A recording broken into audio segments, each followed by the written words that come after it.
네, 안녕하십니까. 분말 재료의 김정기입니다.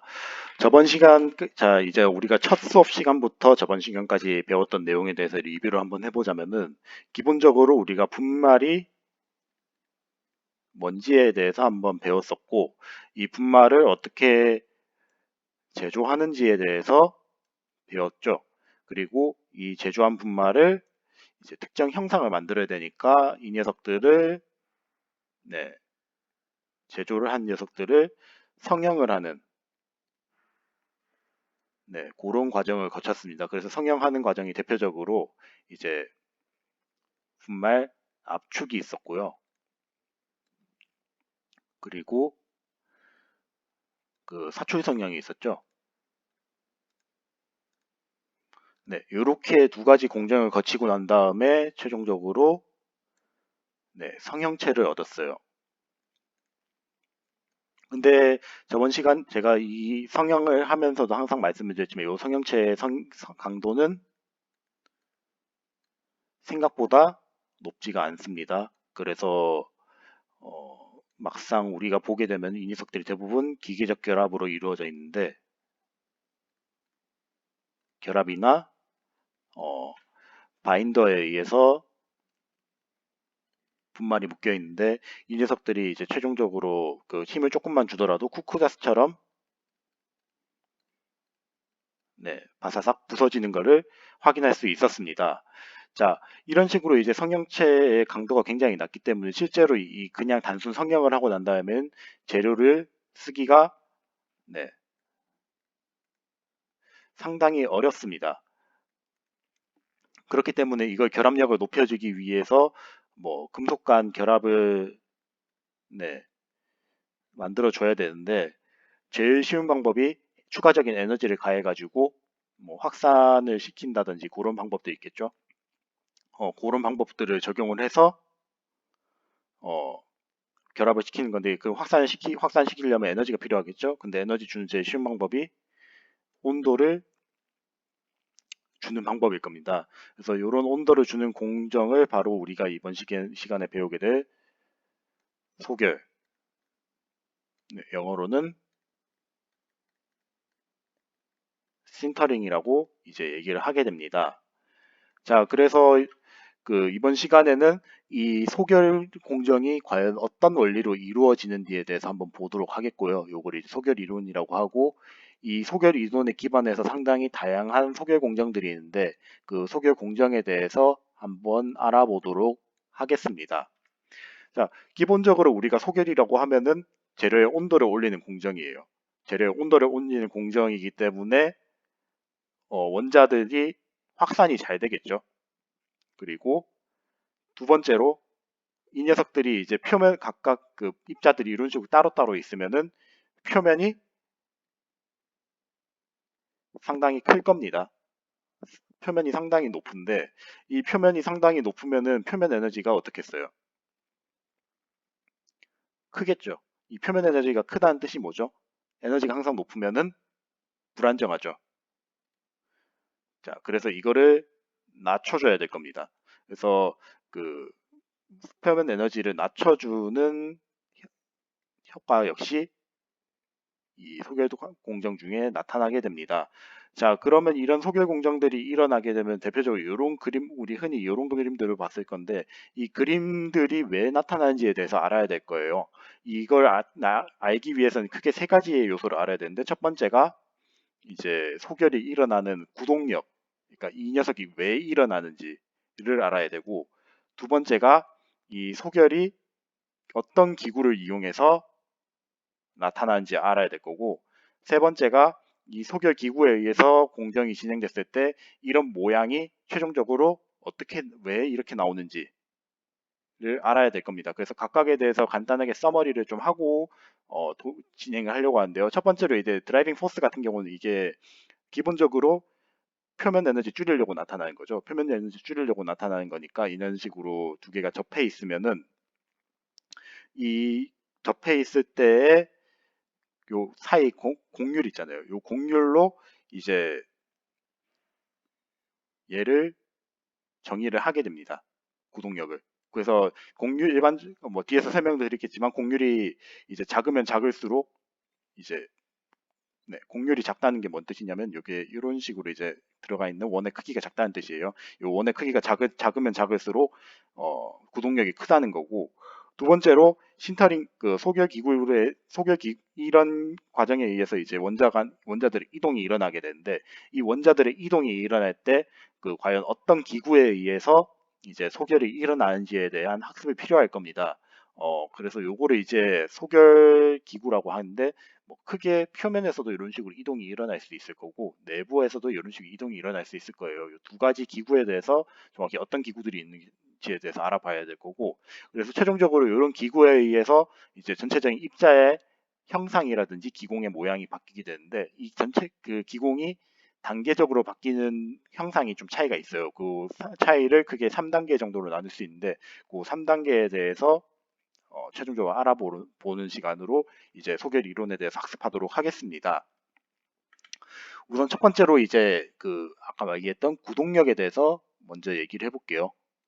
근데 구동력이라고 하더라도 결론부터 말씀드리자면 모든 구동력은 항상 에너지가 높은 데가 있으면은 낮은 데로 가는 네, 요 네, 기구에 의해서 나타나게 됩니다. 그러니까 쉽게 말해서 여기서도 깁스 자유 에너지를 낮추는 방향으로 공정이 진행이 돼요. 그래서 이 공정을 진행을 할 때 보게 되면은 입자들이 처음에 이렇게 접촉이 돼 있잖아요. 이런 식으로 접촉이 돼 있죠. 접촉이 돼 있으면은 기본적으로 표면 에너지가 굉장히 큰 상태예요. 네. 그래서 얘네가 온도가 있으면은 얘네들이 표면 에너지를 낮출 수 있는 활성화 에너지가 있으니까 쭉 떨어지려고 하겠죠. 떨어뜨리는 방법이 뭘까요? 이 표면을 줄이는 겁니다. 그래서 기본적으로 이런 표면들의 정의를 공률로 이제 정의를 했는데 자, 생각을 해보면 여기에 있는 공률이랑 여기에 있는 공률이 있어요. 공률이 어떤 부분이 지금 더 작죠? 얘가 훨씬 작죠. 그렇죠? 네, 그래서 이런 공률들을 그 어떻게 정의를 하냐면은 넥의 크기랑 이제 이 원주 그 지름 있잖아요. 입자의 지름으로 정의를 하게 되는데 D의 X제곱으로 흔히 정의를 하게 됩니다. 그래서 공률이 작다는 뜻은 여기 접촉하고 있는 넥의 크기가 작다는 뜻이 되겠죠. 네. 넥의 크기가 작으면 작을수록 이제 공률의 크기가 작아지고 이 공률 크기 작은 것 때문에 이제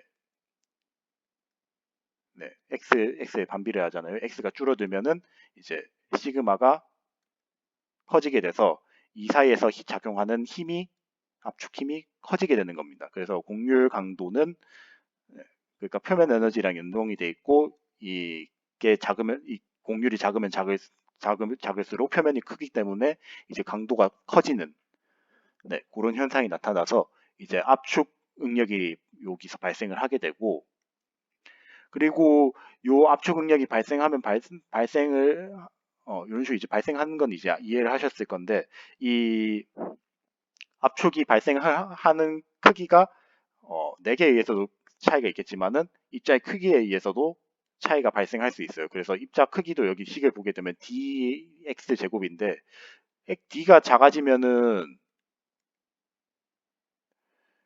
공률은 작아지는데 왜 공률식에서는 D가 작아지면 공률이 커지는데 왜 이렇게 될까요? 라고 하는데 기본적으로 D가 작아지면 X도 같이 작아지겠죠. 작아지기 때문에 그렇게 되는 거고 두 번째로 이제 라플라스 식이라고 이런 식으로 식이 있는데 이 표면 에너지랑 그 재료 강도 사이의 관계예요. 요게 보게 되면은 입자의 반지름에도 반비례를 하게 돼요. 그러니까 입자의 크기가 작으면 작을수록 얘네들이 그 강도가 높아지기 때문에 아까 앞에서 봤던 공률하고 똑같은 효과를 나타나게 된 겁니다. 그래서 입자가 작을수록 이제 구동력이 커지기 때문에 소결이 더 잘 된다는 뜻이고 이 말인즉슨 소결에 필요한 에너지도 작아지고 이제 속도도 증가하게 되는 거죠.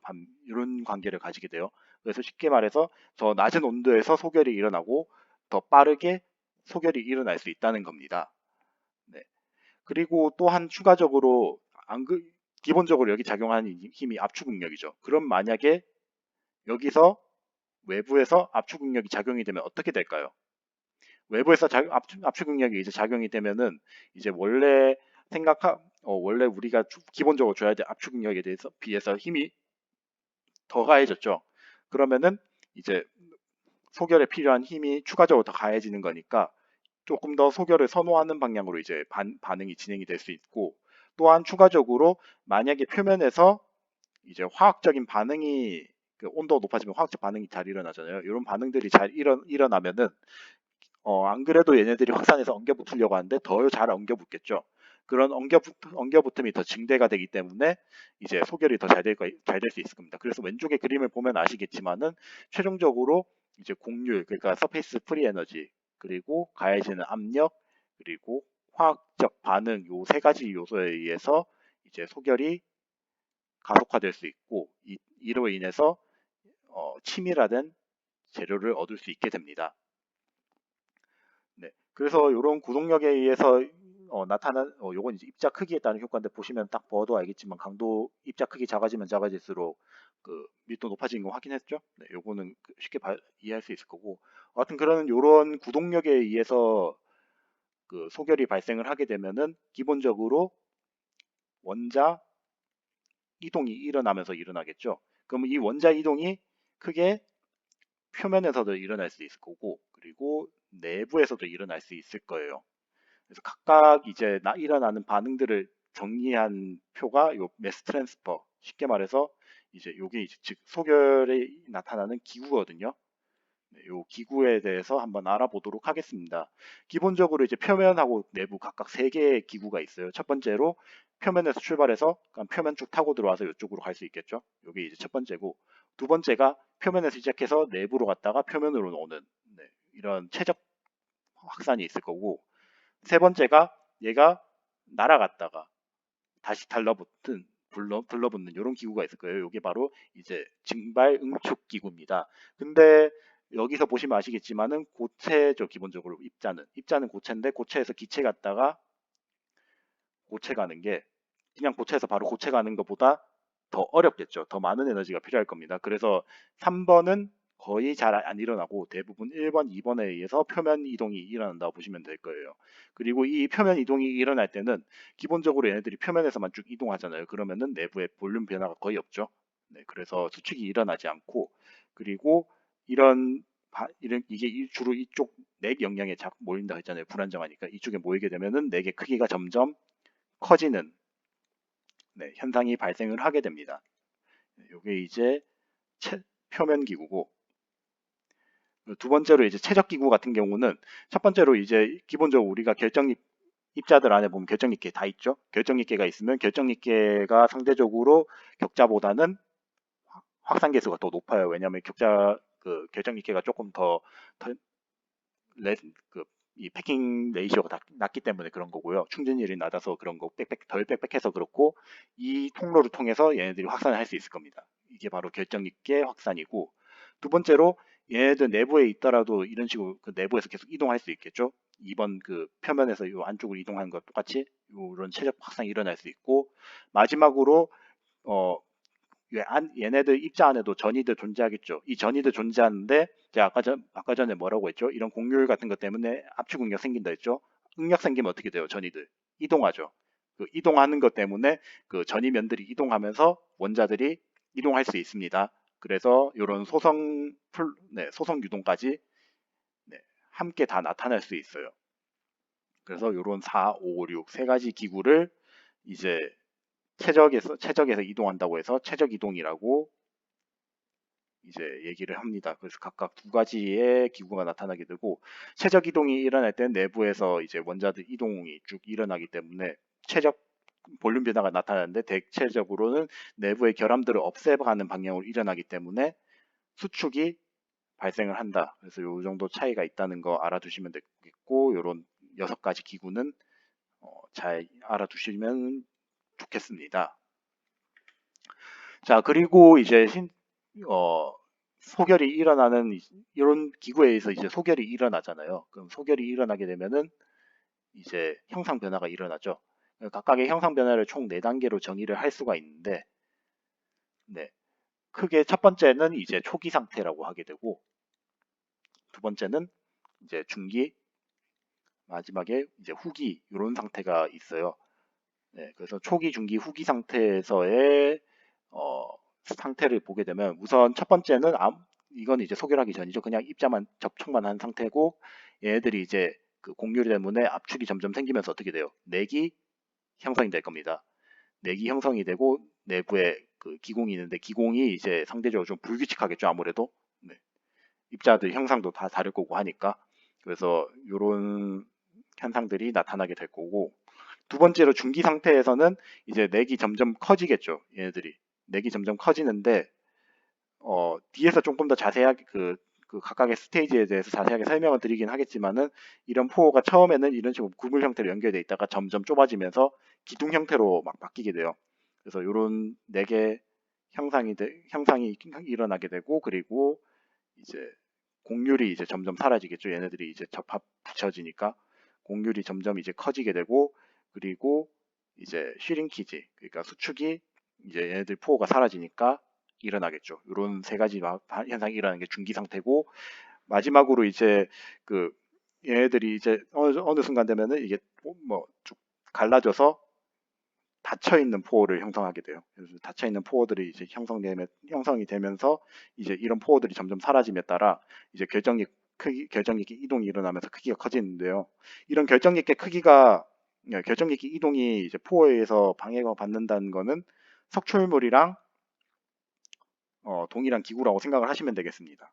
그래서 석출물하고 동일하게 얘네들도 이동할 때 이제 방해를 받아가지고 이런 현상이 나타난다라고 생각을 하시면 되겠고, 어, 최종적으로 이런 포어들이 만약에 없어지면 석출물이 없어지는 거랑 똑같은 꼴이 되니까 결정력 성장에 도움이 돼서 네, 이게 가속화될 수가 있다라고 하시면 될 것 같고, 그리고 이런 포어들이 그 치밀하에 좀 상당히 안 좋은 영향을 미쳐요. 이게 뭔 뜻이냐면은 우리가 혹시 앞에서 압축하고 난 다음에 윤활제 효과에 대해서 배웠죠.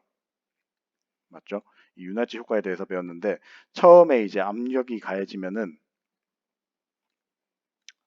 압력이 이렇게 쭉 가해져요. 압력이 가해지면은 윤활제가 점점 이제 그 부피가 작아지죠. 부피가 작아지다가 어느 순간 되면은 윤활제가 들어있는 양에 비해서 너무 압력이 높아지니까 내부 압력이 어떻게 돼요? 증가하겠죠. 그러면은 압축에 악영향 미친다고 했습니다. 그래서 그런 거랑 똑같이 얘 같은 경우도 처음에 가스 양은 정해져 있는데 점점 부피가 줄어들면 어떻게 돼요? 내부 압력이 커지게 되죠.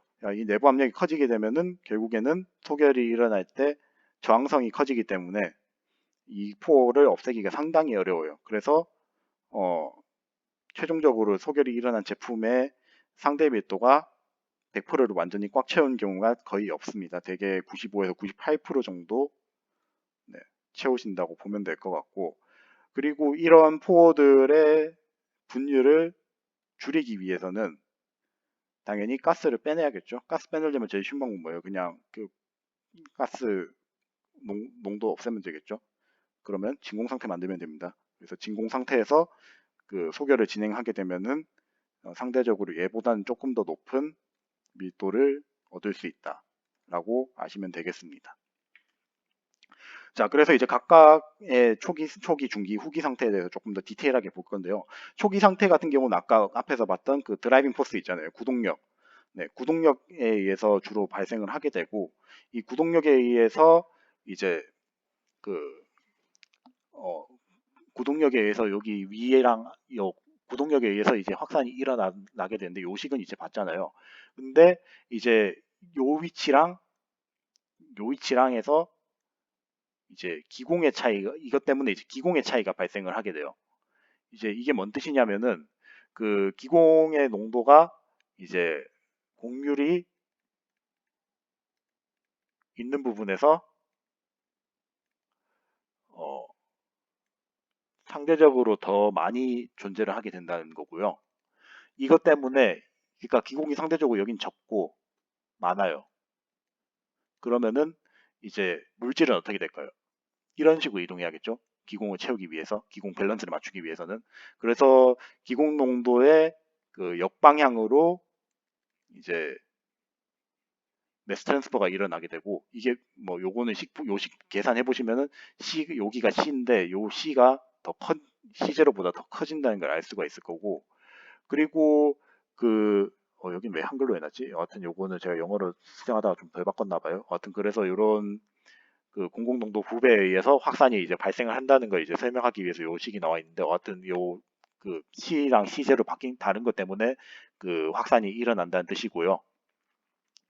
그리고 아까 전에도 얘기했지만 넥의 크기가 상당히 중요하다고 했죠. 넥의 크기가 이제 요런 그 시그마를 영향을 미치게 되는데 넥 크기가 어디 비례한다 했죠? 입자 크기랑 이제 소결하는 시간이랑 그리고 네 매스 트랜스퍼라고 하는데 그 물질 이동이 일어나는 건데 결국에 이게 농도 차이죠. 농도 차이에서 나타나는데 이거는 그 사실 그 기본적인 그 매스 트랜스퍼 메커니즘에 의해서 바뀌는 거예요. 그 아까 그 앞에서 봤던 최적이라든지 그 표면 이동 기구 있잖아요. 그거랑 이제 영향이 되는데 요건 아마 뒤에서 제가 설명을 드릴 것 같고 그리고 신터링 레이트 같은 경우는 이제 아까 전 신터링 그 결국에 그것 때문에 이제 그 D가 줄어들게 되면은 지금 넥 크기가 어떻게 돼요? 넥 크기도 이제 같이 비례해서 줄어들잖아요. 이 줄어드는 것 때문에 네, 그 시그마도 커지기 때문에 드라이빙 포스가 더 커져가지고 그 소결 시간이 감소한다고 하는 거는 제가 아까 전에 말씀드렸으니까 간단하게 넘어가도록 하겠습니다. 그래서 요런 네, 그래서 뭐 최적 표면에 대해서 조금 더 얘기를 하자면은 일반적으로 이제 표면에서 일어나는 게 조금 더 빠르겠죠. 네, 표면에서 일어나는 게 빠른데 결정기계가 만약에 있으면 결정기계도 역시 빠른다 뭐 이런 것들이 있는데 그냥 이거는 되게 상수로 많이 두게 되니까 네, 여기도 진 보게 되면 그냥 B로 뒀죠. 네, 그냥 상수로 많이 둬서 계산을 하니까 뭐 이런 게 있다 정도 알면 되겠습니다. 그리고 이런 초기 상태에서 이제 중기 상태로 이제 넘어가게 되면 점점 더 그 넥이 커져서 중심점이 이게 초기 상태거든요. 초기에서는 단순히 이제 넥이 형성되면서 중심점의 이동은 일어나지 않는데 얘들이 점점 이제 들러붙으면서 그 물질 이동이 일어나서 중심점이 이제 바뀌는 단계가 오게 돼요. 이게 바로 이제 중기 상태거든요. 그래서 그 최적 이동 요 상태에서는 이제 주로 표면 이동이 많이 일어나는 반면에 여기서는 이제 최적 이동이 발생을 하게 되고요. 이 최적 이동 때문에 그 넥하고 이제 흡수 반응이 접촉 반응이 이제 동시에 일어나면서 네, 얘네들 간의 결합이 나타나게 되고 이제 그것 때문에 최적이 감소하고 밀도가 급격하게 증가하는 이런 과정이 일어나게 됩니다. 자, 이때 입자의 요런 수축이 일어나잖아요. 수축이 일어나는 식이 이런 식으로 정의를 할 수 있는데 요 식 어디서 많이 봤죠? 네. 그 아까 앞에서 봤던 넥 크기랑 똑같습니다. 그래서 결국 이 네 개의 사이즈랑 이제 의존을 해서 입자의 수축이 발생을 한다는 거예요. 네. 그래서 뭐 하여튼 결국에 이 네 개 크기가 커질수록 이제 수축량이 커진다는 뜻인데, 네. 수축량이 커진다는 뜻인데, 그거는 네. 당연하겠죠. 넥이 커지면 어, 넥이 이제 보게 되면은 그 X의 크기가 커지면 커질수록 이제 슬슬 그 요 녀석에 의한 구동력은 줄어들 거고 이제 전체적인 이제 결합이 쭉쭉 나타날 거니까 네, 그것 때문에 이런 식으로 나타나게 되는 거고 그리고 이런 중기 상태에서 또 한 가지 큰 특징이 있다고 하면은 원래 이런 식으로 이제 오픈형의 보이드들이 3차원으로 쭉 이어져 있어요. 제일 쉽게 볼 수 있는 게 축구공 같은 거 쭉 쌓아 올리면은 그 안에 보면 구멍들이 송송송 나 있죠. 그러니까 축구공 쌓으면은 그 사이에 간격이 있는데 그런 간격을 생각해 보면은 그 넥들이 뭐 2차원에서 본 것처럼 그렇게 단순한 구멍으로 이어지는 게 아니라 이제 오픈된 형태로 나와 있는데 얘들이 이제 점점 성장을 하면은 어떻게 돼요? 이게 그 기둥 형태로 이런 식으로 되거든요. 기둥 형태가 점점 연결되는 그런 그물형의 구조가 나타나게 됩니다. 그래서 그 튜뷸러 포러시티랑 이제 덴시피케이션이 동시에 나타난다고 이제 우리가 표현을 하게 되는데 요 상태에서는 그 포에서의 그 디퓨전도 같이 일어나고 그리고 그레인 바운더리에서의 각각의 경계 영역에서의 포어가 사라지면서 이제 슈링키지가 동시에 일어나면서 이런 현상이 나타난다는 걸 이런 현상이 나타나게 된다고 이제 아시면 될 것 같아요. 뭐 위에 식 같은 경우는 적어놓긴 했는데 그렇게 중요한 건 아니니까 제가 이거는 넘어가도록 하겠습니다. 네, 이거는 그냥 넘어가도록 하고, 네, 그 포어 모양이 어떻게 바뀌는지만 아시면 될 것 같고요. 그리고 마지막으로 이제 최후기 상태에서는 포어가 이제 튜블러가 이제 가면 갈수록 처음엔 이런 식으로 이제 조금 약간 두껍게 형성이 되는데 가면 갈수록 더 얇게 바뀌겠죠. 이게 계속 근데 얇아질 수 있을까요? 실링컨 근데 그게 안 되겠죠. 결국엔 어느 순간에는 이게 쭉쭉쭉 째지는 단계가 있을 겁니다. 왜냐하면 이게 표면 에너지랑도 어느 정도 관계가 있어요. 표면 에너지가 너무 커지게 되니까 이 표면 에너지를 줄이려면은 그냥 구형으로 있는 게 훨씬 더 안정해질 겁니다. 그래서 요런 그 실린더리컬 포어가 이제 구형의 포어로 이제 바뀌는 이제 시점이 존재를 하는데 요 인스테빌리티를 계산하는 식은 상당히 간단합니다. 그러니까 이 길이가 여기 원주보다 네, 원주보다 길어지면 돼요. 그러니까 L이 원주보다 길어지면은 네, 이게 이런 식으로 쪼개집니다. 그래서 일반적으로 이런 그 불안정성은 한 92% 이상의 그 상대 밀도를 도달했을 때 나타난다는 뜻이고, 네, 그래서 결국 최종적으로 이런 식으로 이제 닫힌 네, 기공들이 많이 나타날 수 있게 됩니다. 자, 그런데 이런 식으로 이제 포로시티가 거의 다 줄어들었고, 예, 요런 닫힌 포어들이 생겼어요. 그럼 요 닫힌 포어들이 생기게 되면은 한 가지 안 좋은 점이 있다고 했죠. 그 내부 압력이 증가를 하게 되니까 밀도가 점점 증가폭이 떨어진다고 했습니다. 그래서 요 증가폭 떨어지게 되고 그리고 이 네, 증가폭이 떨어진 이유를 보게 되면 크게 두 가지 이유가 있어요. 아까 전에 말했던 요 녀석도 있고 추가적으로 이미 이 녀석들이 이제 표면이 줄어들 대로 줄어들었죠. 그러면 표면 에너지가 감소를 했을 겁니다. 그러면은 아까 시계 그 4 감마분의 D의 시계에 의하면은 감마가 줄어드니까 이제 구동력이 없겠죠. 네, 구동력이 떨어지기 때문에 이런 현상이 나타나는 거예요. 그래서 그 그래프 그려보면 이런 식으로 이제 그래프가 그 밀도 그래프가 주로 나타나게 됩니다.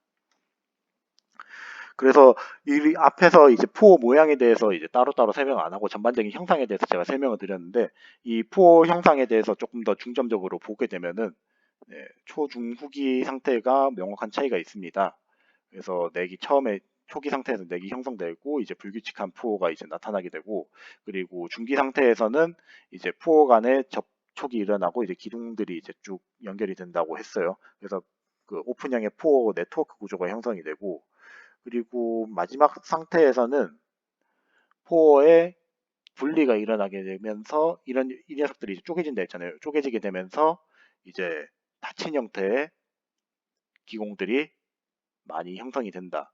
네, 이렇게 알아두시면 되겠습니다.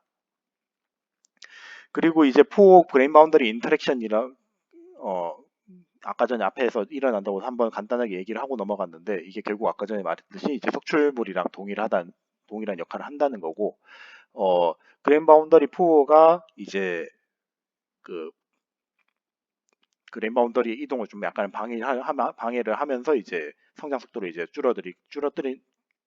낮추게 되는데 반면 이 녀석들이 이제 줄어들게 되면은 이제 그 얘네들도 이제 좀 움직일 힘이 더 생기고 또 무엇보다 마지막 후기 상태에서는 얘네들이 그 그레인 바운더리랑 이제 떨어지게 되면서 얘네들이 이제 그레인 성장이 일어나게 된다. 네, 이렇게 이제 제가 아까 전에 앞에서 설명드렸으니까 이 부분은 좀 간단하게 넘어갈게요. 그리고 다만 요 차이가 이제 온도에 의해서 좀 약간 차이가 발생을 하게 되는데 온도가 조금 어느 정도 높아야지 그레인 바운더리 이동할 수 있는 네, 힘이 있으니까 분리가 되겠죠. 온도가 낮으면 그렇게까지 힘이 없으니까 이게 그렇게까지 가지 못해요. 네, 그래서 요거는 조금 주의를 하셔야 됩니다. 네, 요건 주의를 하셔야 되고 그리고 이제 밀도에 대해서 아까 전에 그 전반적인 경향에 대해서 얘기를 했는데 이 밀도를 얘기할 때 또 한 가지 주의를 해야 되는 게 있죠. 외부에서 이제 우리가 압력을 가해줄 수도 있을 거예요. 이런 식으로. 네, 이런 식으로 이제 압력을 높여주게 되면은 표면적은 이제 증가를 할 거예요. 맞죠?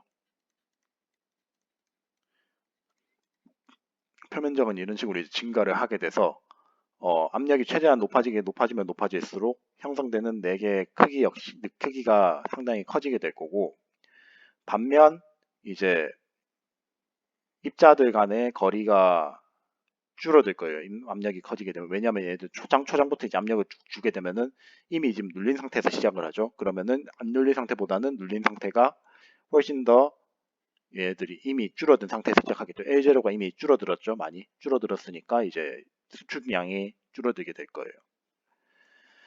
그래서 이런 소개 공정을 진행할 때 압력을 좀 충분히 가해주게 되면은 크게 두 가지 효과가 있어요. 그러니까 첫 번째로 이제 시링키지가 줄어들기 때문에 이제 약간 뒤틀림 같은 걸 방해를 할 수 있고, 그 두 번째로 이제 시간을 어느 정도 줄일 수 있기 때문에 그 압력이 높아지면 이제 소개 시간을 좀 줄일 수 있겠죠. 넥이 빨리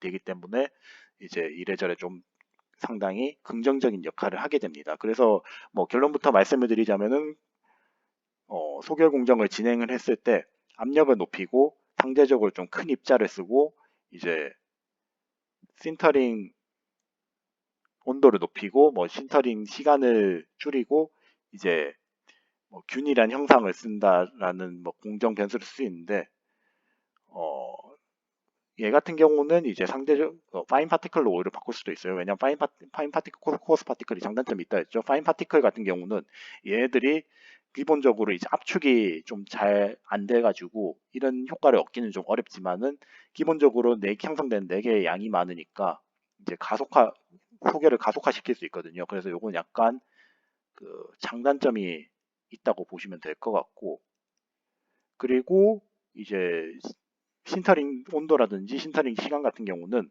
이제 그 소개 자체 성능하고도 이제 소개를 하고 난 다음 제품의 성능하고도 되게 직결되는 문제이기 때문에 상당히 좀 신중하게 접근해야 되는 문제입니다. 그래서 확실하게 여기서 소개를 좋다라고 말할 수 있는 거는 압력을 가하는 거 정도겠죠.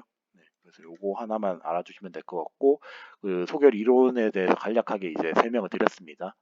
그래서 이 소결이 일어나는 드라이빙 포스 같은 경우는 커베처랑 그리고 외부 압력 그리고 표면에서의 화학 반응이 나타날 수 있고, 그 구동력에 의해서 이제 원자들의 이동이 일어나는데 크게 표면 그리고 최적 이렇게 세 가지의 기구들로 나눌 수 있다고 했습니다.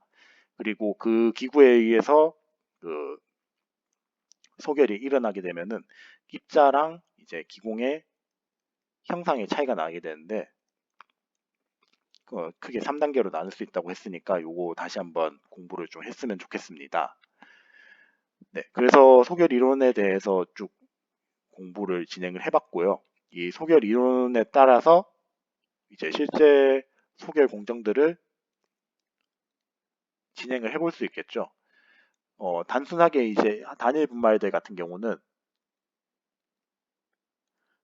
아까 전에 말했던 소결 이론하고 네, 큰 차이가 없어요. 그래서 이 부분은 그 앞에 부분들을 보시면 좀 쉽게 이해를 하실 수 있을 것 같고, 뒷부분에서는 어, 단일 분말이 아니라 좀 약간 특색 있는 공정들을 좀 많이 볼 거예요. 첫 번째로 이제 분말들을 섞은 상태에서 이제 소결을 진행을 하게 되면은 원래는 이제 A 플러스 B로 되어 있는 분말들인데 이게 섞고 온도를 가해주게 되면은 자기들끼리 확산이 일어나서 C라는 합금이 될 수가 있어요. 네, 이런 식으로도 이제 그 소결 공정을 활용을 할 수 있기 때문에 이 슬라이드를 제가 만들었는데 일반적으로 이런 공정들을 사용했을 때 주목적은 이제 합금이라든지 복합체 만들려고 이제 공정을 진행을 해요. 그래서 패킹 덴시티를 이제 증가를 시키게 되면은 이제 서로 다른 크기의 입자들을 이용해가지고 이런 식으로 섞어내겠죠. 섞고 난 다음에 이제 이런 식으로 소개를 진행을 하게 되거든요. 그렇게 되면은 이제 좀 확산이 잘 된 녀석들 같은 경우에는 이제 균일한 합금을 이제 만들 수 있게 되고, 이제 아니면은 좀 약간 덜 확산이 된 녀석들은 이제 A라는 기지가 있으면 B라는 이제 상위 내부에 이제 좀 형성돼서 이제 복합체 형식으로도 갈 수 있게 됩니다. 자, 근데 이런 뭐 이론적으로 이게 상당히 쉽겠지만 물론 실제로는 좀 어려워요. 이거 합금 만들려고 하면 확산 시간이라든지 온도 같은 경우도 잘 기억해야 되고 뭐 그렇게 되는데, 이런 공정들 자체가 결국에는 그 입자 크기랑도 상당히 조금 의존을 하게 되겠죠. 왜냐하면 기본적으로 확산이니까, 확산이 이제 특정 온도랑 시간이 있으면은 확산 거리가 나오죠. 이 거리가 상당히 의존하게 되는데, 일반적으로 입자 크기가 커지면은 밀도가 작아져요. 왜 그럴까요? 확산이 덜 되니까 그렇겠죠, 당연히. 확산이 제대로 안 되니까 당연히 이렇게 될 거예요. 그리고 두 번째로 반대로 그렇게 되면 결국엔 확산 거리가 충분하게 확보가 된 그 거리 대비 그 입자 크기 대비 거리가 충분하게 확보되면은 잘 되겠죠. 그렇기 때문에 입자 크기가 작아지면 작아질수록 네, 확산이 더 잘 일어나게 된다. 네, 요건 뭐 어떻게 보면 상당히 당연한 것들이에요. 네, 그래서 이런 식으로 정리가 될 거고, 만약에 그 입자들이 활성화가 되지 않는 불활성한 입자들이면은 요런 그 소개 공정이 상당히 효율적이지 못해요. 왜냐하면은 기본적으로 이 공정은 분말들을 섞어가지고 얘네들이 지들끼리 반응이 일어나거나 이제 고용체가 되거나 해가지고 그 합금이라든지 컴포짓을 만들어야 되는데 애초에 반응이 안 일어나면은 이런 반응 자체가 안 일어나니까 확산도 안 일어나겠죠. 확산도 안 일어나고 수축도 안 일어날 거예요. 그래서 그 밀도에 악영향을 미치게 된다는 점, 네, 요거는 추가로 좀 더 알아두시면 되겠습니다. 그래서 이런 그 미스트 파우더를 이용해서 신터링을 진행을 하게 되면은 최종적으로는 복합체랑 합금을 만들 수 있는데, 당연히 온도라든지 시간 조건이 상당히 까다롭겠죠. 이게 뭐 쉽게 만들 수 있지는 않을 건데, 어, 이때에 이제 그 확산이 좀 불안전하게 되면은 내부의 반응이라든지 이제 조성 차이에 의해서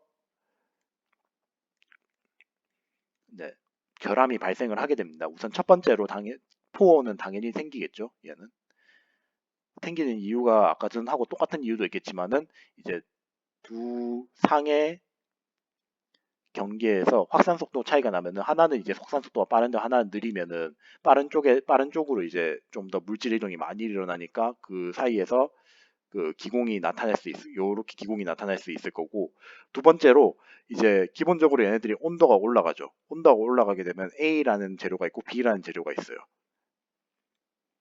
A는 열팽창 계수가 낮아요. B는 열팽창 계수가 높아요. 그럼 열팽창 계수가 높은 쪽하고 낮은 쪽이 있으면은 높은 쪽에서 막 더 많은 변형이 일어나겠죠. 그러면은 확장이 일어나니까 뒤틀림이 일어날 수 있어요.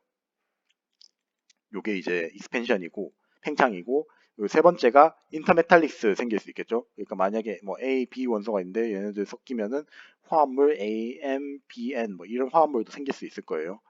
기본적으로 온도가 높으니까 이게 가능하겠죠. 네, 이런 문제가 있을 거고, 그리고 결국 이런 것 때문에 상당히 높은 온도랑 시간에서 좀 공정을 오래 진행을 해가지고 조성 균질화를 이제 좀 잘 시켜야 된다는 거.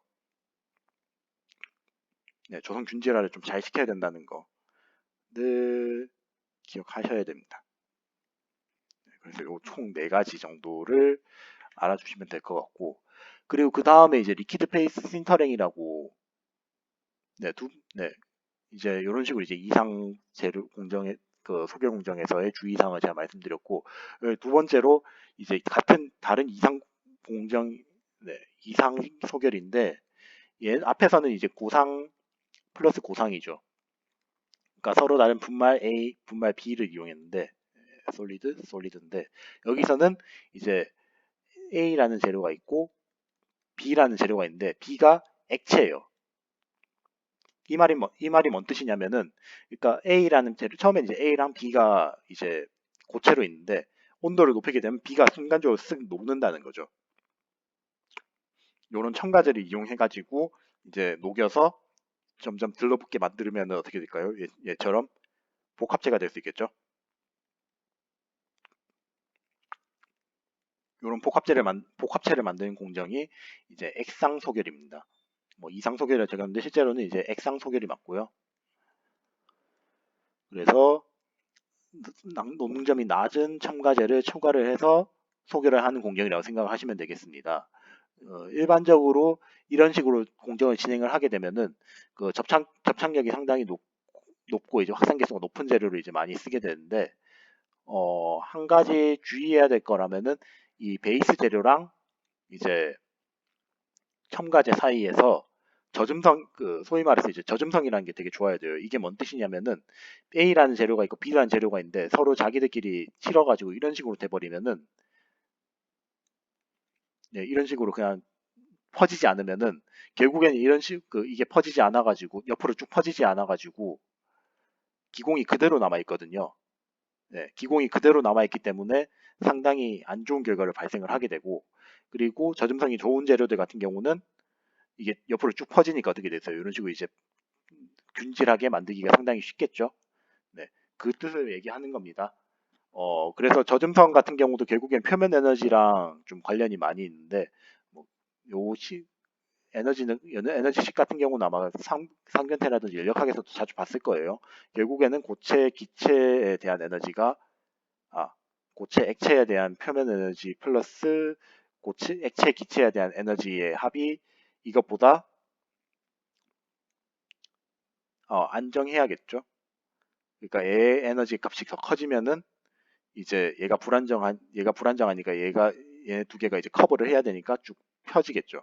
네, 그런 에너지 원리에 의해서 이런 관계가 나타나게 될 건데, 여하튼 그 이런 관계에 의해서 웨터빌리티가 좋아야지 이제 잘 퍼지니까 리퀴드 신터링 퍼포먼스 역시 웨터빌리티가 좋아야 증가한다.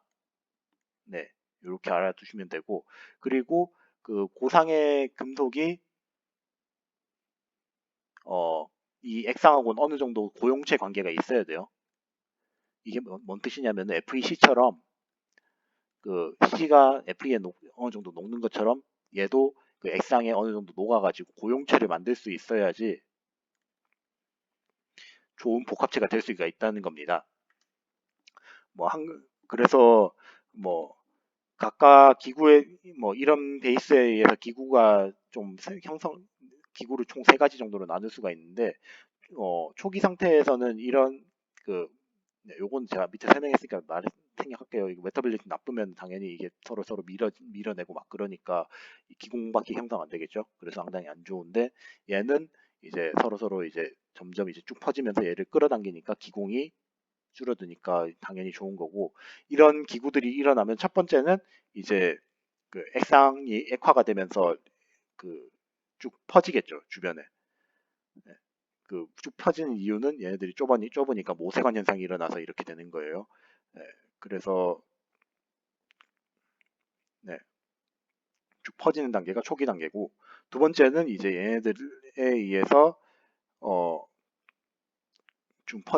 얘네들이 쭉 퍼지면서 그 포스 내부의 포어를 이제 없애고 그리고 또한 그 얘네들이 이제 그 고상의 석출물하고 반응을 해가지고 어, 고용체랑 고용체를 이제 새로 석출물로 만드는 이런 과정들이 또 존재를 해요. 요걸 바로 이제 솔루션 리프리시피테이션이라 해서 이제 중간 단계라고 하거든요.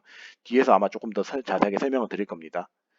네, 그래서 이렇게 있고 마지막 단계로 이제 전체적인 이제 조직 자체가 이제 기공이 없는 특정한 조직이 형성되는 마지막 단계가 존재를 하는데 이게 바로 이제 솔리드 스켈레톤이라 해서 특정한 구조를 가지는 구조체를 이제 얻어낼 수 있는 단계라고 생각하시면 되겠습니다. 그래서 첫 번째로 이제 그래서 요런 그 총 네 가지의 그 스텝을 겪게 되는데 각각의 스텝에서 보게 되면은 밀도 침이라가 일어나는 기구가 달라요. 첫 번째로 얘들이 이제 그 그린 압축을 하게 얘는 이제 압축한 거잖아요. 압축을 하게 되면은 이제 입자의 그 재배치가 일어난 정도에서 밀도가 증가를 하게 될 거고 두 번째로 액체들이 녹아서 이제 쭉 퍼지게 되면은 얘네들이 이제 젖음성 때문에 얘네들이 쭉 퍼지면서 이제 입자들 재배치도 일어나고 내부의 그 기공도 어느 정도 채우게 되고 그리고 세 번째로 솔루션 리프리피테이션이라 해서 이 기존에 있던 고상의 입자들이 얘네랑 반응을 해가지고 좀 녹을 수 있겠죠. 그러면은 좀 약간 반응성 높은 크기가 일반적으로 크기가 작은 입자들이 반응성이 높을 거예요. 요 반응성 높은 입자들이 그 액상에 녹았다가 이제 확산이 일어나서 고상으로 다시 이제 불러붙어서 고용체를 만들어 버리는 이런 기구들이 발생을 할 거예요. 그럼 결국에는 이제 제일 중요한 건 뭘까요? 여기서는 입자가 이제 요 액상 안에 얼마나 잘 녹느냐인데 아까 전에도 얘기했지만은 그 입자 크기에 반비례해서 커집니다. 그래서 입자 크기가 작으면 작을수록 반응성이 커지게 돼요. 뭐 왜 그런지는 아실 거예요. 표면 에너지가 이제 너무 입자가 작은 애들이 크니까 네, 그렇게 되는 겁니다. 네, 기본 요게 존재하고 있는 최적 에너지보다 더 에너지가 더 크니까 없애주려고 하는 겁니다. 그래서 그 요 단계에서 입자의 전반적인 개수는 줄어들게 되고 전체적인 크기는 커지는 현상이 발생을 하게 되고요. 마지막으로 이제 여기서는 이제 일반적인 고상 상태는 똑같이 되죠. 고상 상태는 똑같이 맥 형성되고 이제 치밀화가 일어나는. 네, 그래서 총 네 가지의 과정을 정리를 했어요. 그 중에서 이제 제일 중요한 과정이 딱 봐도 이 과정이 제일 중요하죠. 제일 복잡해 보이죠. 얘는 그냥 액체 퍼지는 거고 얘는 기존의 고상 소결하고 큰 차이가 없어요.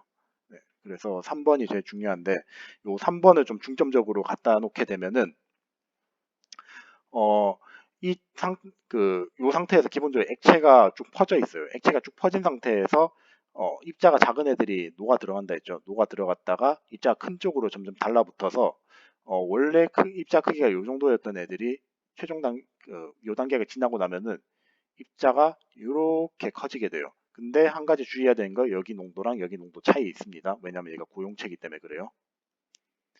네. 그래서 요 상태에서 요 단계에서는 기본적으로 포어들이 이제 쭉 줄어드니까 기공률이 당연히 줄어들 거고 그리고 이 포어들이 내부적으로 안쪽으로 줄어드는 단계이기 때문에 네,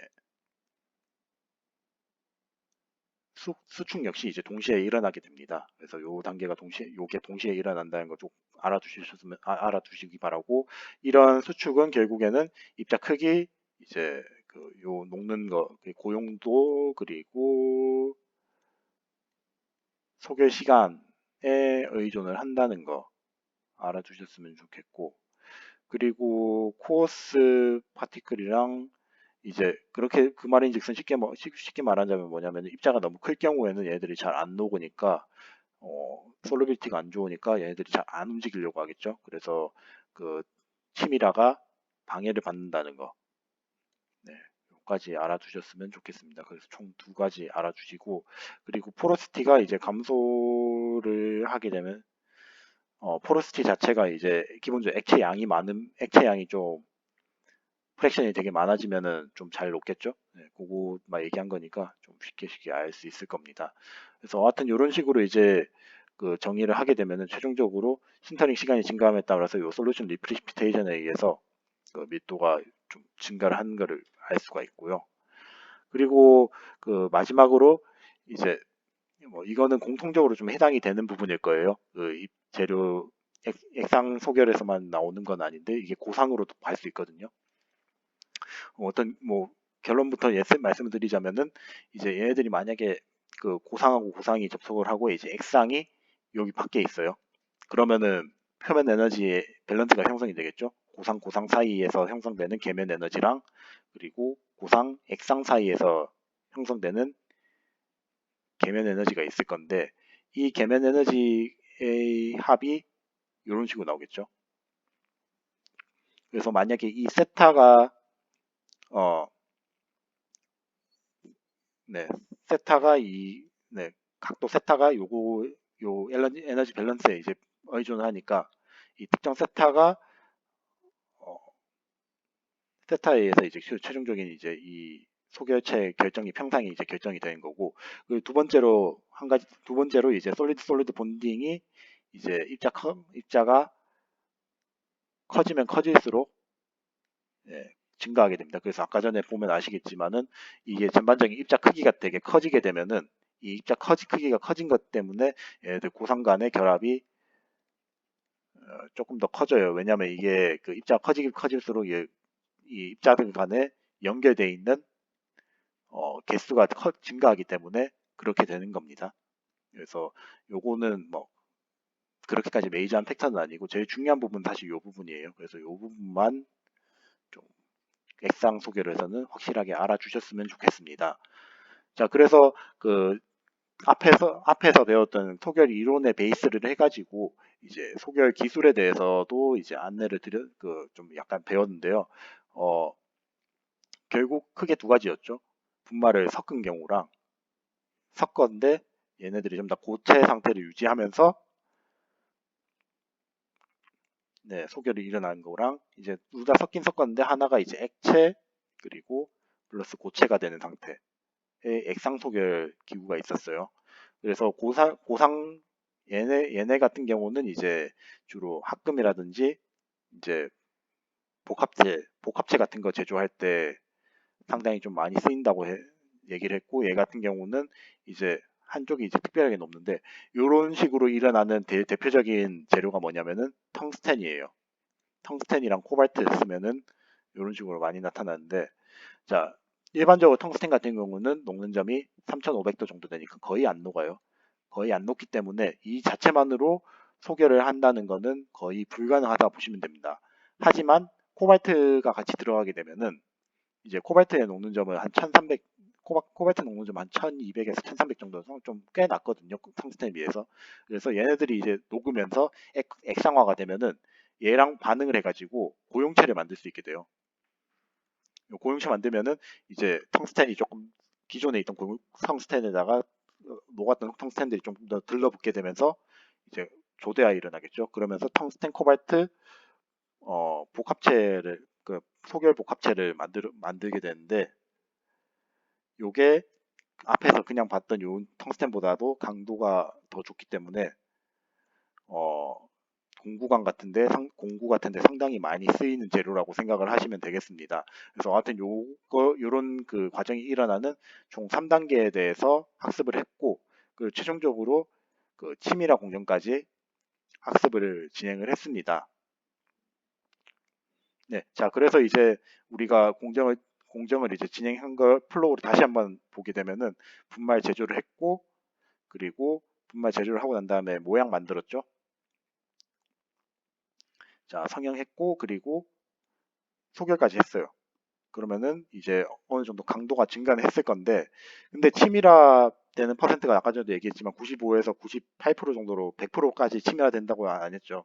그러면 이 문제를 하기 위해서는 최종적으로 치밀화 공정을 한 번 더 수행을 해야 될 겁니다. 자, 그래서 다음 시간에는 이제 치밀화 공정에 대한 기본적인 개념에 대해서 좀 더 얘기를 할 거고요.